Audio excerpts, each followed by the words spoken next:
కర్రె గుట్టల మీద కథ ఏమి జరుగుతుందో, ఆ ఎర్ర పొద్దెందుకు విలవిలలాడుతుందో,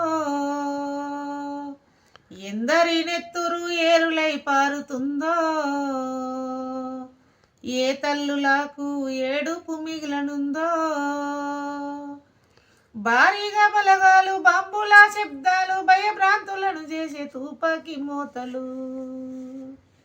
కర్రె గుట్టల మీద కథ ఏమి జరుగుతుందో, ఆ ఎర్ర పొద్దెందుకు విలవిలలాడుతుందో, కేంద్రం ఇచ్చిన ఆదేశాలకు కదిలే భద్రత బలగాలు ఎర్రని ఎండలో కర్రె గుట్టను చుట్టుముట్టిరి సైనికులు. గూడెం గుడిసెలు జల్లెడ వట్టంగా గడగడ ఉనికిరి స్థానికులు. జాడ కొరకు నిత్యం ఎగిరే ఆ హెలికాప్టర్లు డ్రోన్లు, డిఆర్జీ కోబ్రా బస్తారు ఫైటర్లు విస్తుపరుస్తున్న సిఆర్పిఎఫ్ వాళ్ళు.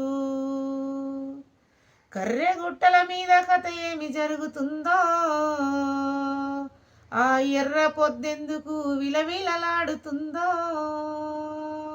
శాంతి చర్చలంటున్నా చలనం లేని పాలకులు, బుద్ధిజీవులంతా ఉద్యమిస్తున్నా ఆపమంటున్నారు కాగారు.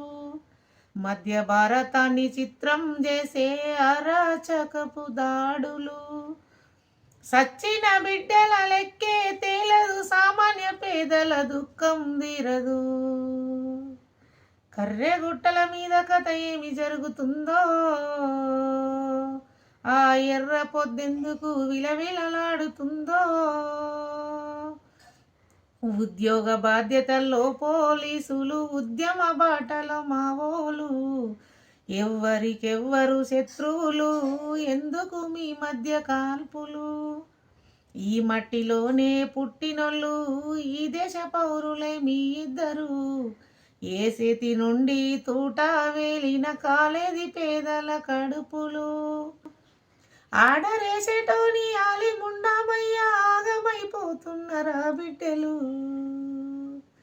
కర్రె గుట్టల మీద కథ ఏమి జరుగుతుందో, ఆ ఎర్ర పొద్దెందుకు విలవిలలాడుతుందో, ఎందరి ప్రాణాలు పోతేనేమి ఎవ్వరు నేల రాలితేనేమి, కార్పొరేటోని కంపెనీలకు కావలసినవి ఖనిజాలు, హక్కులన్నీ కాలారాసి అడవిలో అడిగేసే రక్కసులు, ఆదివాసుల నోళ్ళు కొట్టి మొదలు పెట్టిరి మైనింగులు, రక్తపు కూడుకు మరిగిన దొంగలు ఆడే రాక్షస క్రీడ. ఏ చట్టాలు వర్తించవాయిడ, ఏ చట్టాలు వర్తించవాయిడ, ఏ చట్టాలు వర్తించవాయిడా.